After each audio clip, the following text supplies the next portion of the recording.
persa ng kabutihan. Kahit gano'n pa man, kalakas ang kadiliman ni Judas sa bawat butas. Lulusot pa din ang katotohanan na tuklas sa liwanag ay masigit. Kahit matay nakapikit dahil bukas ang isip. Naalalay ba't ibang karanasan sa bawat aksyong gagawin ay dapat panindigan. Huwag magkunwari para walang pagsisihan. Lahat ng sinungaling ay pinaparusahan. Parehong pinaglalaban kapayapaan at tigmaan sa pagbunyag ng mga limay na magitan. Yun.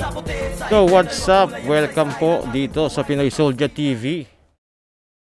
So yun, medyo napasarap ang bakasyon natin mga kap. Uwi kasi ng probinsya. At kaya ngayon lang ulit makakapag-react ng video. So yun, ngayon meron tayong i-re-reactan na video. Nung ano pa dapat to nung December. Kaso yun nga, hindi naman ako nakagawa ng reaction video. Pagka ganun na nasa bakasyon ako, wala talaga. Pasensya na po. Pero yun nga. So ito video ni Sir Noriel Gosh Trip ng Hellfire. At ito yung exploration niya sa ano ba to? Abandoned nata na simbahan to sa Tanay. Kung hindi ako nagkakamali sa Tanay ito. So yun, so ang sabi niya tinawag niya daw yung mga kaluluwa dito. So titingnan natin kung sumagot nga sa kanya, 'di ba? So simulan na natin 'to mga kap, no. So simulan natin 'to.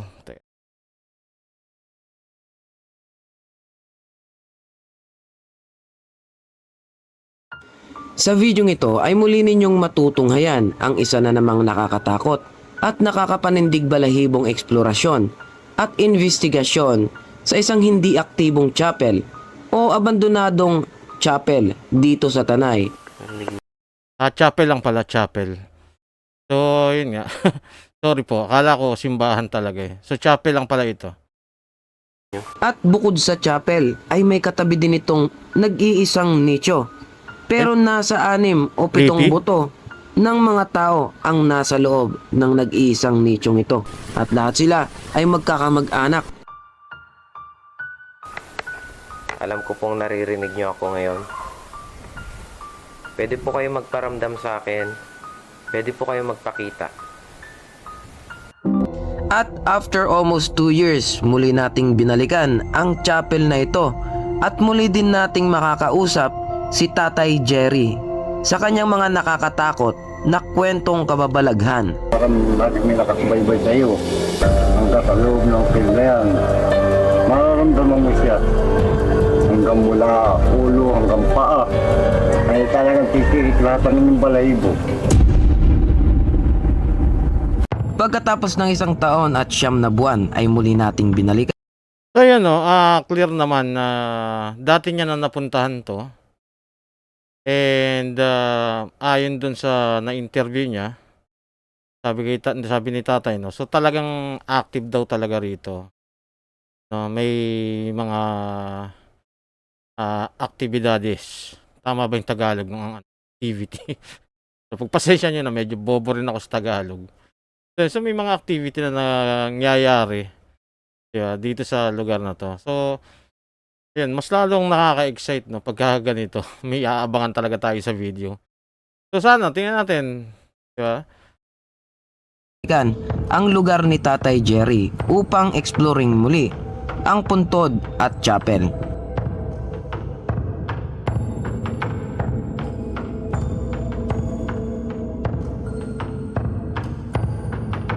Ako po si Noriel Gosh Trip. Eric. At sa una nga nating investigasyon ay gumamit tayo ng phone app at meron tayong nakuhang sagot. Ngunit hindi natin ito pwedeng tawaging ebidensya dahil maaari kasing ang sagot na ating nakuha ay isa lamang sa mga salita na nakaprogram sa application na yon. Galing, yun na.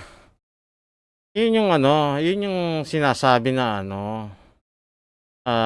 kumbaga aware ka sa ginagawa mo. Kasi merong iba, although hindi naman lahat meron kasing mga gumagamit ng phone application. Kapag ayan, kagaya niyan, ano bang application to? GhostTube. So, sa mga alam niyo naman stand namin, no, pagdating sa mga ghost app. Although, hindi naman namin sinasabi na bawal gamitin, 'di ba? Nasa inyo naman 'yun kung gagamit kayo niyan. Ang sa amin lang nasa tamang paggamit, 'di ba? So, kung halimbawang nasa timing naman yung ibabato na words at relevant naman yung bibitawan na words, baka, 'di ba? Pwedeng i-consider. So, dito, no, sa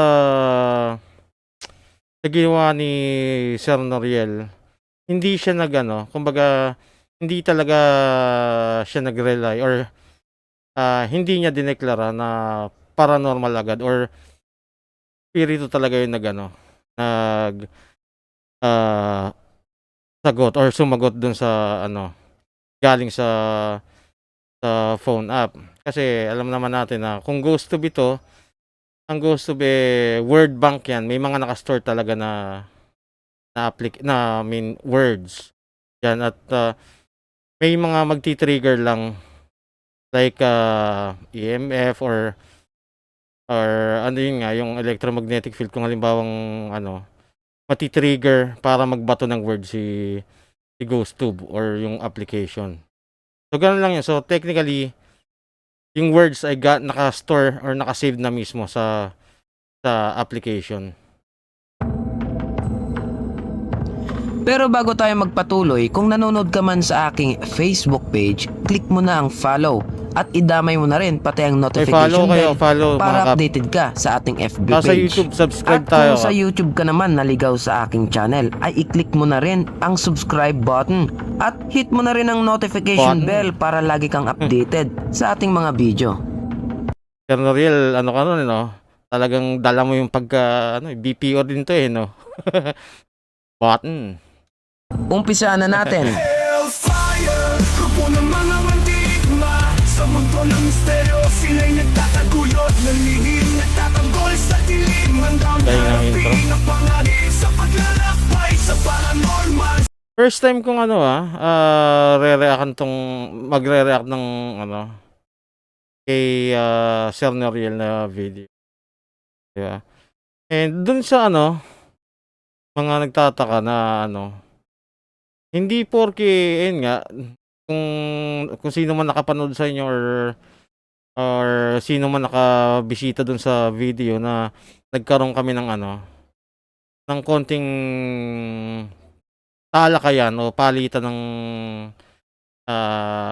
opinion ni Sir Noriel. Yun po ay yun naman po ay argumento lang. Kumbaga mapayapang argumento, matalinong argumento na kumbaga galing yun sa namin. Kumbaga palitan lang talaga ng opinion. Diba? So walang personal po. Okay po kami nito ni Sir Noriel.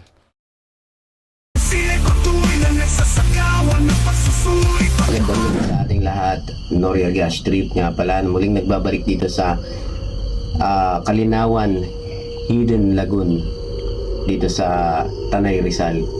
At after almost 2 years, muli kaming nagbabalik dito kasama natin si Tatay Jerry.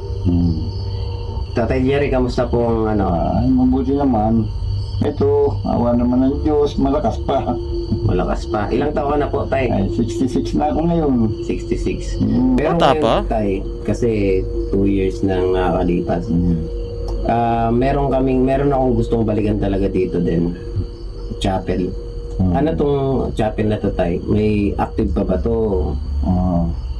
O hindi na masyadong tinatauhan? Wala nung mamatay yung aking tiyahin bihira na magsimba ang mga tao dyan bihira na mga ministro, bihira na puntaan. Hindi siya every Sunday may tao na Hindi nakatulungan dati. may binurol na po ka dyan sa chapel. Yung aking kapatid, yun ang unang naburol dyan.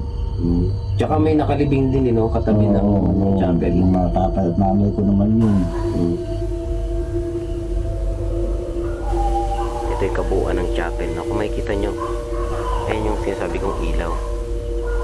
Bali, nakapapaligiran pa rin siya ng mga ilaw. Ayan. Ang chapel na ito ay may mga nakakabit na ilaw na solar power. Kaya naman, kahit sa gabi, ay kusa itong Nakakatakot. nagbubukas Ito yung mga at nagliliwanag pa rin. may Mao Mary na gawa sa bato. Hindi ko alam kung bato to na inukit lang dito. Kung may bato na talaga dyan, tas inukit lang. Hindi ko alam kung ako lang nakakapansin. Parang alam niyo yung yung raw na video. Parang mas nakakadagdag ng takot, ano, yung kasi walang edit, walang background music. Ito, alam ko meron ng background music pero very minimal, no? Hindi siya nakaka-distract sa pinapanood mo talaga. And ayun nga, yung raw nung video mismo, nakakatakot. Tama, walang effects, 'di ba? Nakakatuwa lang na alam mo yun, parang nandun ka rin sa area. O pinatong lang nila dyan sa natural na bato. Ito yung pinaka-altar nila dito nag-mimisa. Ayan, habang nandyan nakaupo yung mga tao na mga nakikinig. Meron na daw ditong binurol na rin. Kamag-anak din ni Tatay Jerry. Ayan. At dito nga sa chapel na ito ay napansin ko ang Christmas decoration na nasa sulok lang at mukhang luma na rin. Indikasyon nga ito na hindi na nga ito aktibo dahil wala man lang nag-ayos nito kahit magdi-Disyembre na. Christmas decoration. At napansin ko nga din na kahit siguro ay sino ay hindi may iwasang mag-isip ng mga nakakatakot dahil sa ambience ng lugar, Mga ganitong klase lalo na siguro hindi may kung mag-isa ka lang. na mag-isip ang tao ng mga nakakatakot. Ayan, Totoo naman, no, kahit sino naman siguro, pag alam mo na mag-isa ka lang, walang ibang tao sa paligid mo, madilim, or let's say sabihin natin na may ilaw, pero alam mo na hindi normal na puntahan sa gabi, like yan, chapel, napakabihira naman yung pumupunta talaga sa chapel ng gabi, di ba? So talagang matatakot ka.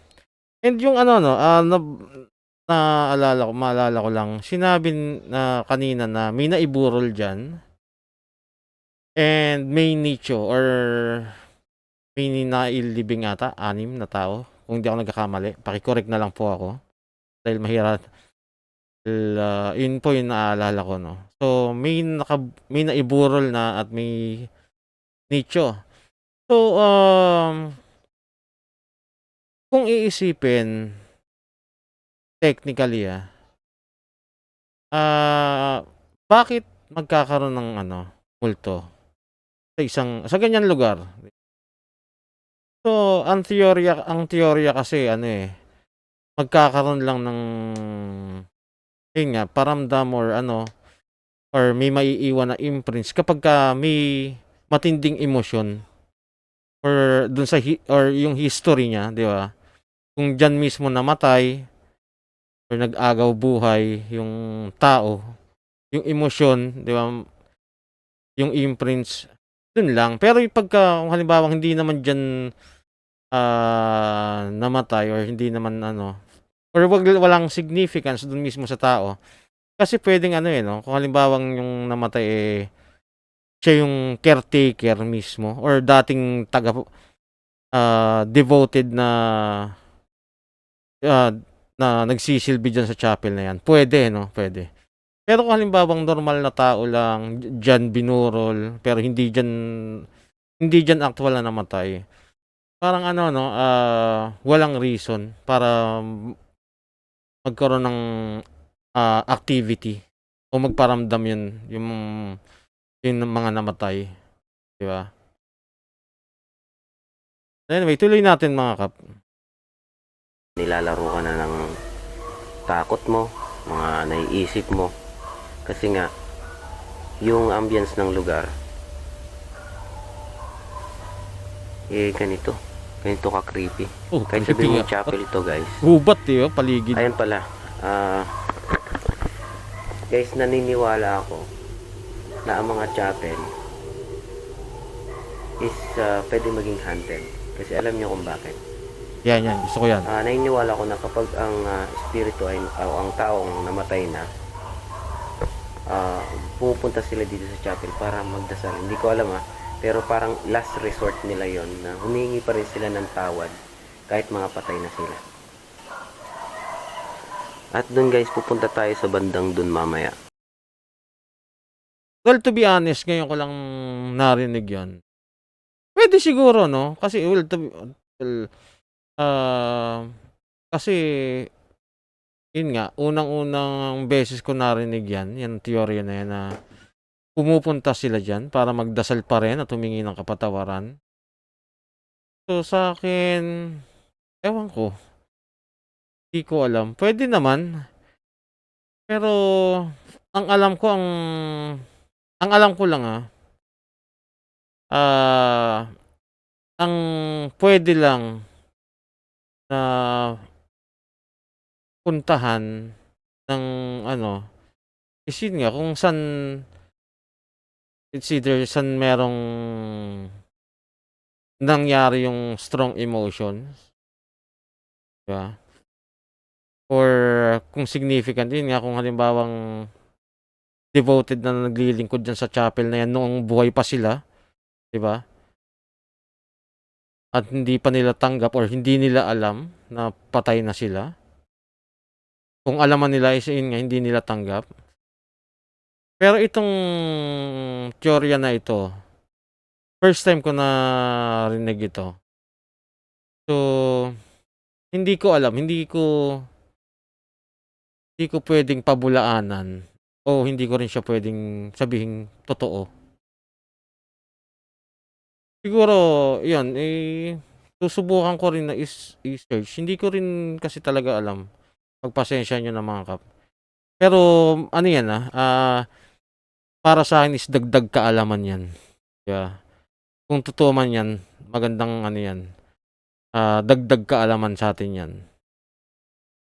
Tuloy tayo. Nandun yung mga nicho. May mga nilibing din dito, guys. Ay, yung Nandun ba yung yung tatay puti? ni Tatay Jerry, tsaka yung dalawang kapatid niya. At yung iba pa niyang kamag-anak nandyan. At base nga sa mga pangalang binanggit sa akin ni Tatay Jerry, ay nasa 6 o 7 mga kalansay ng mga kamag-anak nila ang nakalibing sa puntod na iyon.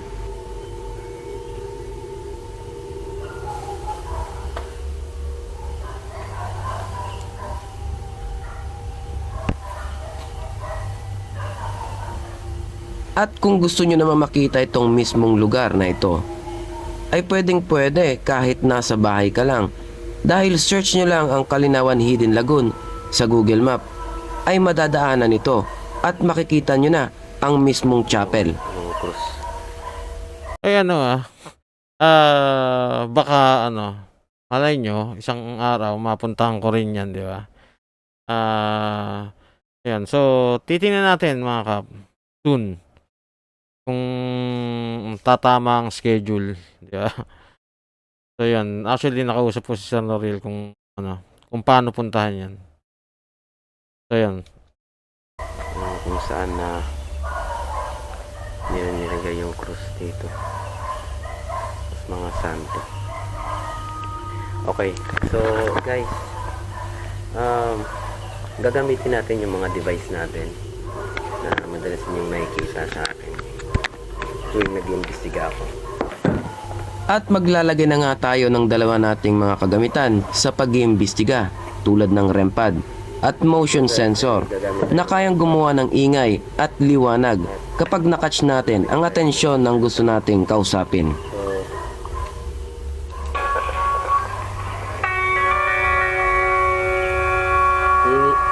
Hihingi tayo ng permission sa mga spirits kung meron man o mga elemento na patunogin nila ito. Itong mga device natin. Meron po ba akong kasama dito?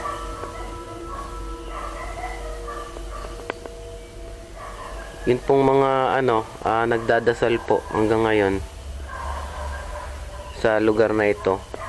Meron po bang mga nakaupo dyan? Ano yun? Nakikita nyo ba?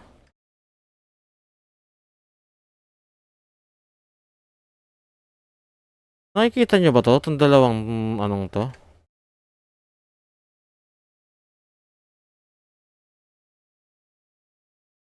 Mata ba yun? Ayun o, kung titingnan nyo diretso sa ano.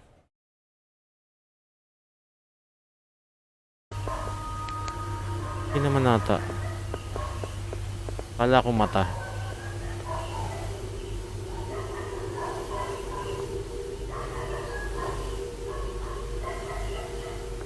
Kilala niyo po ba si Tatay Jerry? Pag may sumagot dyan, ayawan na. siyang taga rito nakatira. Kilala niyo po ba si Tatay Jerry? At dito ay susubukan na nating kunin ang atensyon ng mga espiritong posibleng nandito. Yan, At yan. mabilis naman nating malalaman kung may sasagot dahil maririnig naman natin mula sa malayo ang mga tunog at liwanag ng ating mga device.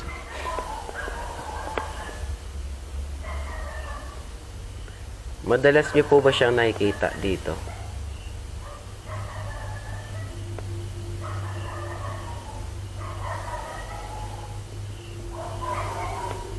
Nakakatakot yung pagkatahimik ng lugar, no?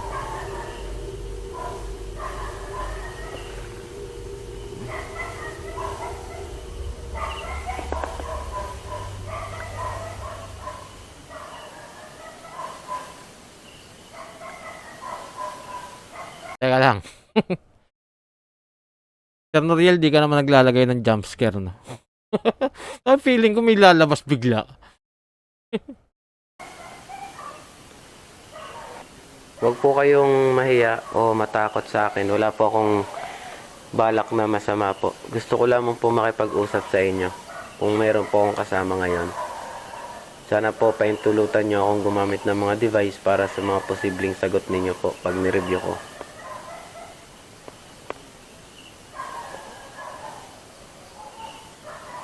Tinatawag ko po yung mga espiritu, yung mga mabubuting espiritu, mga elemento na makipag-usap sa akin ngayon gamit yung mga device na yan. Kung meron po. May naririnig ako dito.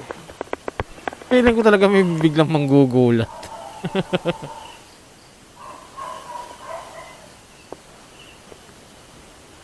Ayun o, narinig nyo. Baka daga, ipis, o mga Pwede.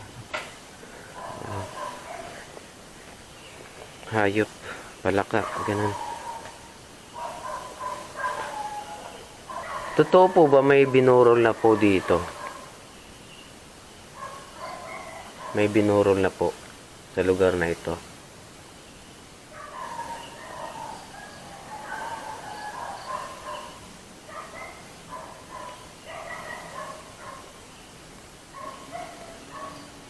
Kung hindi nyo po kaya sa mga device po, pwede po ba kayong magbigay ng iba pang sign? Kalabog. Sign po na nandito po, kasama ko po kayo.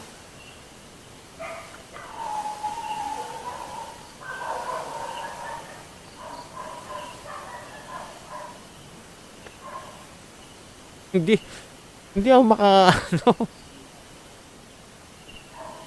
Nininervous ako sa lugar eh. Hindi.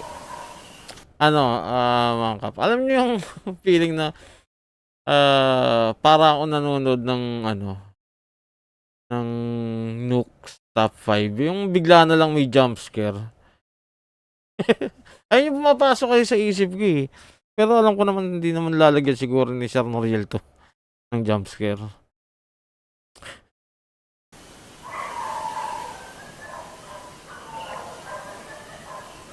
Meron po bang mahilig manigarilyo po dito?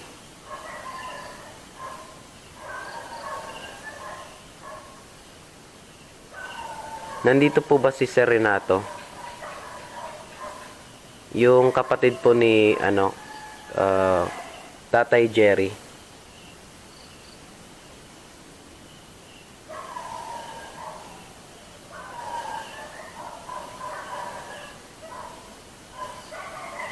Pwede niyo pong hawakan yung yung device, yung antenna mismo nung nilagay ko kanina. Kung nandito po kayo. Sir Renato, nag-iossi po ba kayo? Naninigarilyo po ba kayo? Dito ay tinawag ko na ang kanilang mga Pwede pangalan pong magbigay para ng, malaman nila sigarilyo. na sila ang hinahanap ko at gusto Handa kong po ako kausapin. para sa ganun. Yan, Baka tingnan kasi natin. nasa Baka paligid sasagot. lang sila at walang pakialam sa ating mga ginagawa.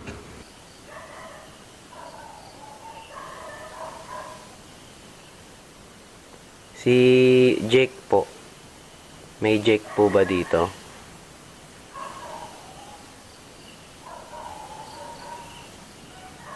Marta. Marta, nandito ka po ba? Pwede niyo pong pailawin o patunogin po yung mga device na nandyan po.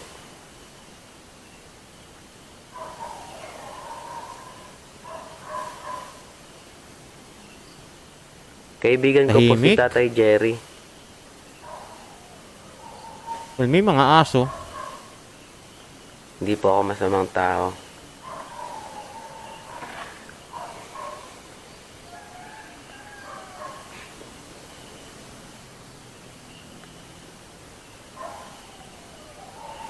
Lalayo po ba ako para po tumunog?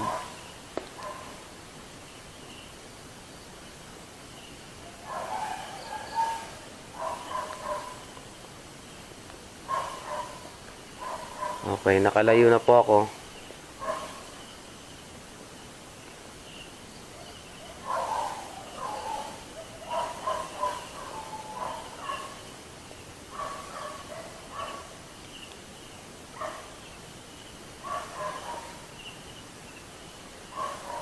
Wala po ba akong kasama ngayon dito kahit po elemento? Oh, yun ang Yun nakakatakot doon. Pag elemento na. Iba kasi yung yung pagka-elemento at espiritu. Kasi alam ko elemento, pwede ka nang anuhin yan eh. Saktan din yan. Ang espiritu, well, matatakot ka. Pero, parang wala namang silang kayang gawin. Pero pag elemento, hindi ako magtatawag ng elemento pag gaganyan.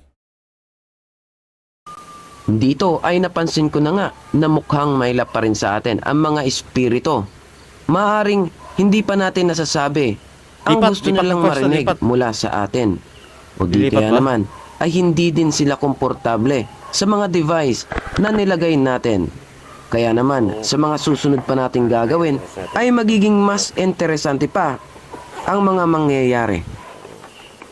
Hanap pa tayo ng iba pa nating device na pwede nating gamitin. Maaring hindi sila komportable doon. Titingnan natin to. Kapag umilaw, ayan. Yan, EMF reader or photometer. Pwede naman natin itong gamitin. Basta sa lugar na hindi lang siya magti-trigger. Ayan, yung ganyan. Pwede nyo rin pong pailawin yan. Lalapitan nyo po. Iilaw po.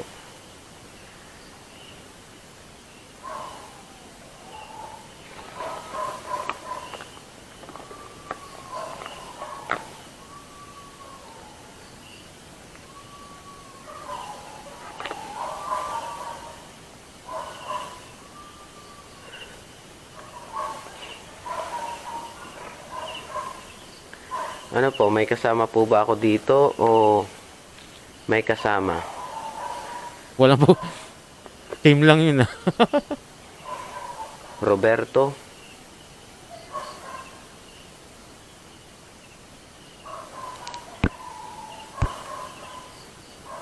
Nandito ka po ba? Ma'am Marta?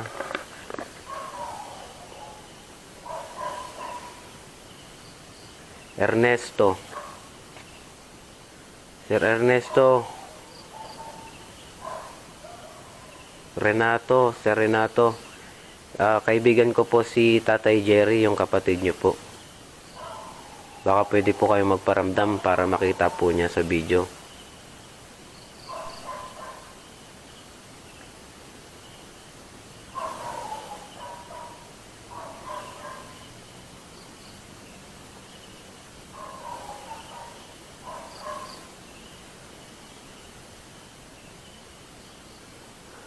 Okay.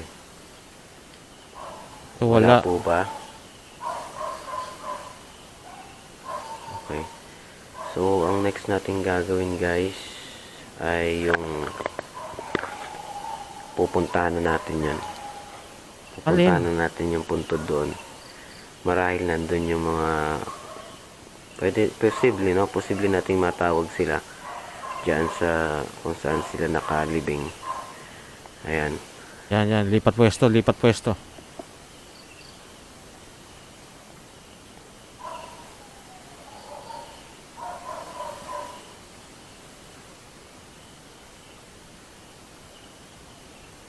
So, wala po. Wala po akong kasama ngayon dito. Pwede po ba akong pumunta sa puntod po ninyo? Pwede. Pwede po. Ilawin nyo po yung ang kahit alin man dyan sa device na nilagay ko po.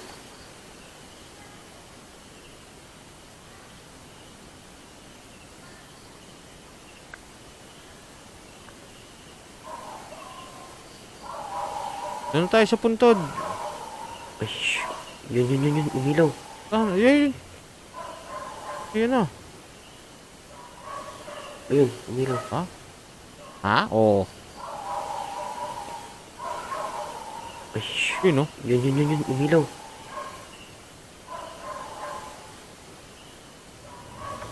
Ayun, umilaw. So, yan. Magko-comment lang ako. So, alam na natin, no, na ang ketometer ay nagde-detect or nakaka-detect ng electromagnetic field frequency. So, usually, ang possible na maging source nito is yung mga linya ng kuryente, di ba? Yung mga towers. Pero dito sa lugar na to, sinabi naman na ang meron lang is mga solar powered na ilaw. Kaya maliwanag yung loob, no? So, ang sa akin lang, hindi ba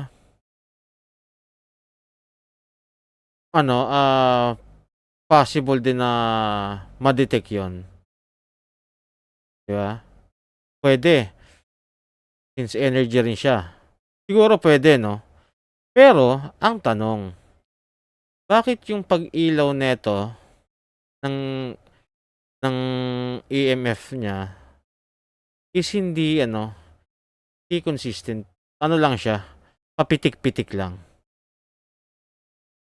That's something else. Iba yan. Pagkaganyan. So, masasabi ba na meron? Pwede. Hindi natin alam. Diba? Pero obviously, hindi siya galing sa ibang source. Walang electricity. Diba? At yung kung nakasagap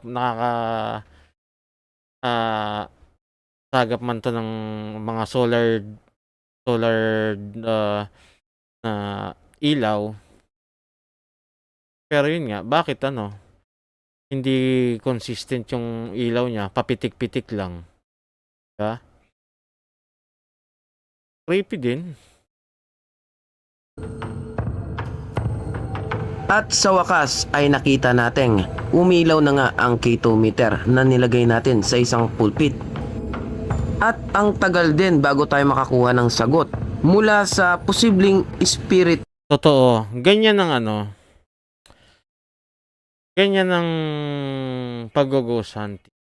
Hindi po siya madali. Hindi siya instant.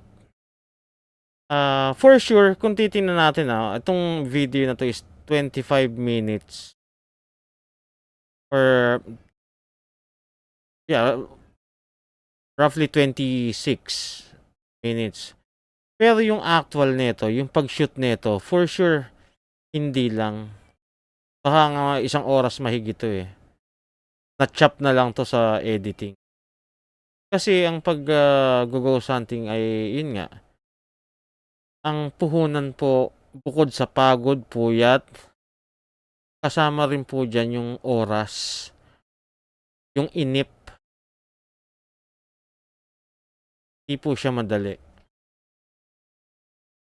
ito na nasa paligid. Pero kahit ganun pa man, ay kayo pa rin po ang humusga kung ano ba sa tingin nyo. Ito Tama. ba ay galing sa espiritu?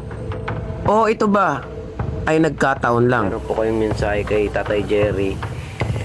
Pwede nyo po ditong sabihin. Papailawin nyo lang po yung ulit yung electromagnetic wave, itong device na ito na pinailaw nyo po. Pag umilaw po yan, ibig sabihin po pumapayag po kayo na makipag-usap sa akin ngayon dito sa dito sa device na ito.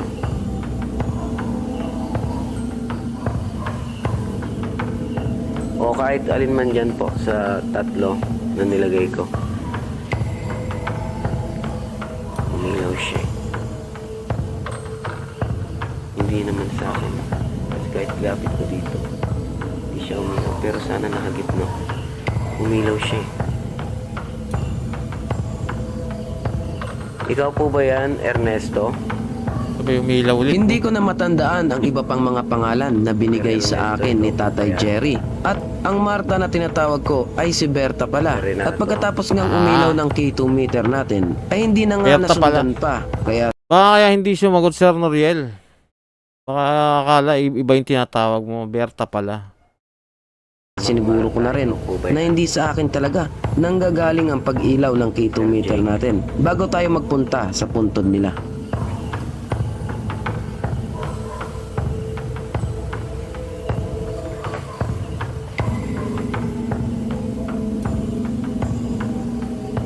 Hindi siya umiilaw eh.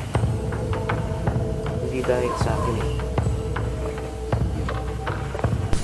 So pupunta na tayo dyan sa puntod mo. Puntod ng nila Sir Ernesto. Ayan. At tingnan natin kung masasagot sila sa atin. Tara.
Tapos si Mariel.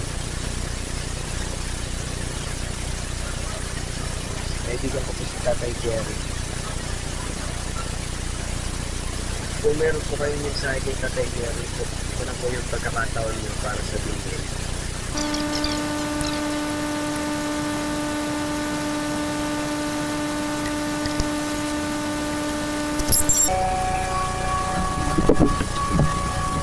Kita niya mga kap, may fast forward pa yan. Kung hindi fast forward yan, ilang minutes siguro to. Hindi ganun talaga kadali. Lalaman talaga ng oras pag-go hunting.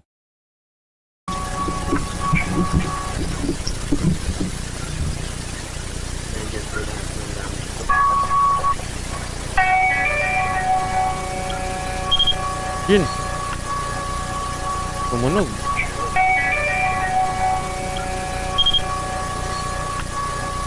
Oo nga, no?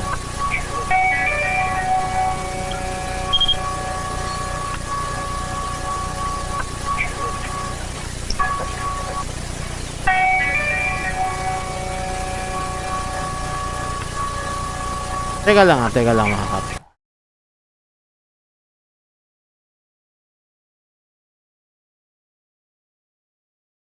Teka lang, isa pa.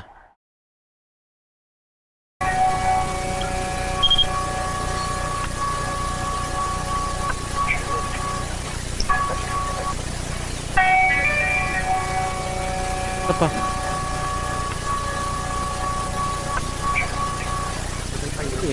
Isa pa. Sorry mga kap.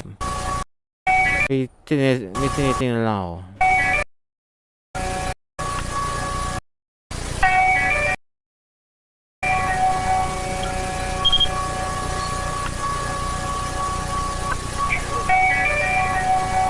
Isa pa nga.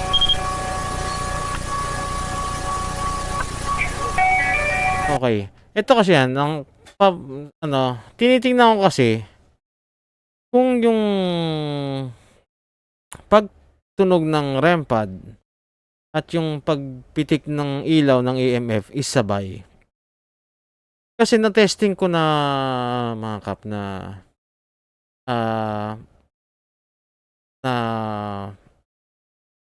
i-triggered ng two-way radio ang REM pad. At na may buhay na EMF.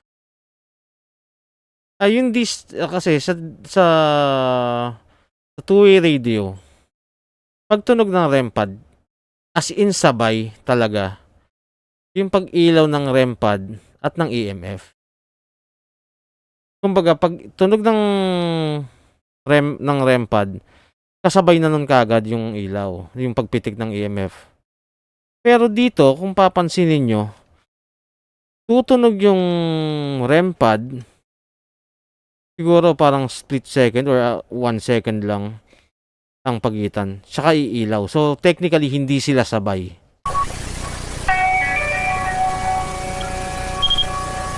Diba? Hindi sila sabay. Nauna ang REM pad, sumunod ang EMF. Nung tinesting ko sa two-way radio, actually, yung distansya, malapit lang. Yung distansya ng REM pad at saka ng EMF, hindi ganun kalayo. Dito sa part na to, hindi ko alam kung gaano kalayo yung distansya nila. Pero obviously, hindi sila magkadikit. Siguro, mga 2 feet. Diba? Mga ganon. Kung 2 feet ito, pwede na magsasabay sila kung iti-trigger ng radyo. Kung 2 feet lang. Pero yun nga, obviously hindi sila sabay.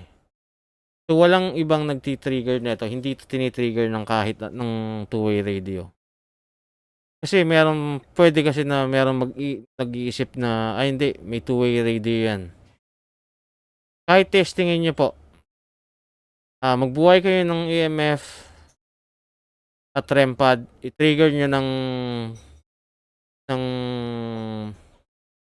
two-way radio, magti-trigger ang REM pad kasabay, as in kasabay ng EMF meter. Kasi, yung pagpalo ng ilaw ng EMF, ang nadedetect nun is yung pagtunog ng REM pad. Kasi may ang tawag doon, yung parang yung nagpapatunog mismo sa ano, kasi ang speaker naman ng REM pad yung flat lang tawag doon. Pero technically pagka kung halimbawang tumutunog yun, habang tumutunog yun, meron kasi siyang ano, magnetic pa rin kasi siya. Parang speaker, yung normal na speaker. May magnet kasi yun eh, 'di ba? Pero yun since maliit lang, ang source niya ng ano is yung kuryente mismo galing dun sa battery.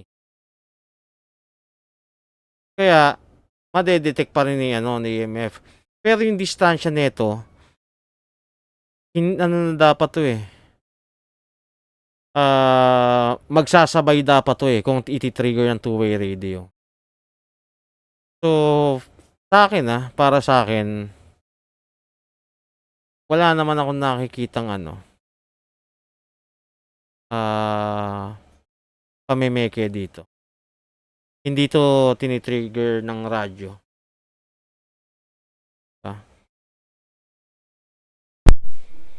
Tuloy natin mga kap.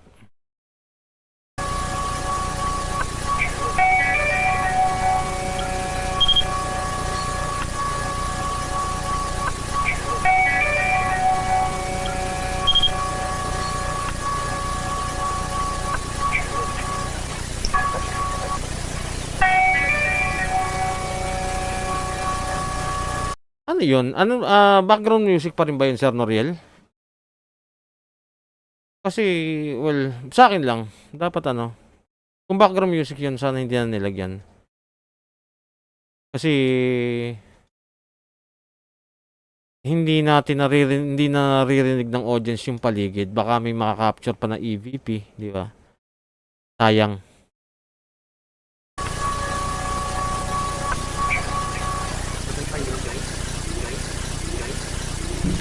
Ano daw?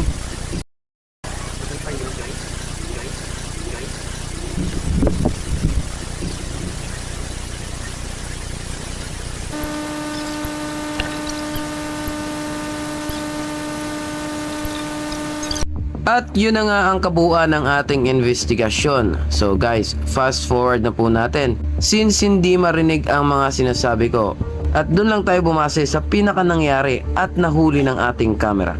Pero ganun pa man ay nagpapasalamat ako sa mga nanood. Kayo na po ang humusga. Ako si Noriel Gash Trip, hanggang sa muli. Yung sasabihin ko. Pero para sa akin, yung ito ngayon, hindi ko maituloy yung mga sasabihin ko guys. Parang blanco talaga ako. Sa tingin ng gabi may grupo na naglalakbay. Hellfire ang pangalan sa kababalaghan. Sila'y sumasabak ng So, yun mga kap. Well, until now, iisip ko pa rin yung ano,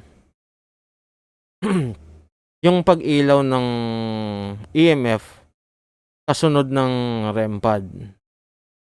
Iniisip ko pa eh, meron pa bang, aside sa two-way radio, well, alam ko naman meron pa na pwedeng mag-trigger doon. Hindi ko lang siya maisip ngayon. Kasi, ang iniisip ko nga kasi, ayun nga eh. Kung ito ay pepekein, sabay, as in sabay na sabay dapat. Naiilaw ang EMF at yung REM pad. Anyway, well, sa ayun nga, sabi ko nga, wala naman ako nakikitang ano, irregularities sa pag-investigate. Diba? Yun nga, tsaka yun nga, Sir Noriel, yung ano, background. Sayang, baka may ano, may EVP pa na makapture. Diba? So yan, mga kap, maraming salamat sa panonood. So, subscribe tayo kay Sir Noriel Gash Trip. Magaganda yung ano, quality din mga video nito. And to be honest kung sabi ko nga sa inyo, yung pagkaro ng video, dahil dun sa pagkaro, hindi ako nainip. Ewan ko kayo yung iba. Kasi mas na ano ko, parang mas naramdaman ko yung ano, yung takot. May naramdaman akong takot. Well, I know na nandito lang naman ako. Hindi naman ako kasama doon sa mismong lugar. Pero dahil nga doon sa pagkaro ng video, parang nandun na rin ako. So, yan, maganda yun para sa akin. So, yan, maraming salamat mga kap. Kita-kita ulit tayo sa susunod na video. Bye-bye. Sa mundong ito, lahat ay kaya mo. Ang iyong tinanim ay siguradong lalago. Libo-libong bagay, di mo pala. Siguradong lalago. Maraming bagay, maraming katanungan. Libo-libong bagay, di mo pala. Maraming bagay, maraming katanungan. Libo-libong bagay, di mo pala. Maraming bagay, maraming katanungan.